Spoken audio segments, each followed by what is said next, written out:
முதுநிலை மருத்துவ படிப்புகளுக்கான நீட் தேர்வை ஆகஸ்ட் 3 நடத்த உச்சநீதிமன்றம் ஆணையிட்டிருக்கிறது.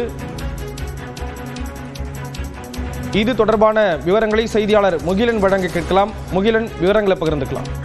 ஸ்ரீராம், இது ஒரு மிக முக்கியமான வழக்காக பார்க்க வேண்டும். ஏனென்றால் இதுவரை நீட் முதுகலை, அதாவது நீட் பிஜி எக்ஸாம்ஸ் இதுவரை நடத்தப்படவில்லை.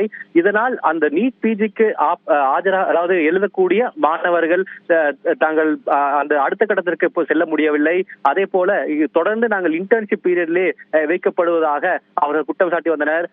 இந்த தேர்வு அது மட்டுமல்லாமல் இந்த தேர்வை ஒரு ஷிப்டில் நடத்த வேண்டும். ஏற்கனவே அந்த நீட் நேஷனல் டெஸ்டிங் ஏஜென்சியானது 2 ஷிப்டுகளில் நடத்தப்படும் என்றும் தெரிவித்திருந்தது. மாணவர்கள் இதுக்கும் எதிர்ப்பு தெரிவித்திருந்தனர். மிக முக்கியமாக 2 ஷிப்டுகளில் நடத்தும் போது வேறு கொஸ்டின் பேப்பர் கேள்வி தாள்கள் வழங்கப்படும். இதனால் ஒரு காமன் பிளேயிங் ஃபீல்ட் இருக்காது. அதனால் ஒரே ஷிப்டில் இந்த தேர்வை நடத்த வேண்டும் என்ற கோரிக்கையை முன்வைத்துதான் அவர்கள் நீதிமன்றம் சென்றனர். இன்று அந்த வழக்கானது விசாரணைக்கு வந்த போது மேலும் நேஷனல் டெஸ்டிங் ஏஜென்சி மற்றும் நீட்டிலிருந்து மேலும் அவகாசமானது கேட்கப்பட்டது. அதாவது ஆகஸ்ட் 3க்கு ஒரு ஷிப்டில் நடத்தும் போது, அதாவது ஏற்கனவே 2 ஷிப்டில் திட்டமிடப்பட்டிருந்தது, தற்போது ஒரே ஷிப்டில் நடத்தப்படும் போது அதிகப்படியான தேர்வு மையங்களை தேர்வு செய்வதற்கான தேவை இருக்கிறது.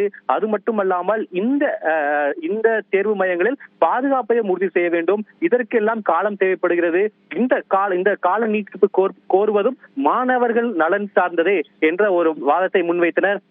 அதற்கு மாணவர்கள் தரப்பிலிருந்து, அதாவது ஆகஸ்ட் 3 இந்த தேர்வு நடத்தப்படும் பட்சத்தில் தகவல்களை கொடுத்தீங்க. நன்றி முகிலன். விவரங்கள்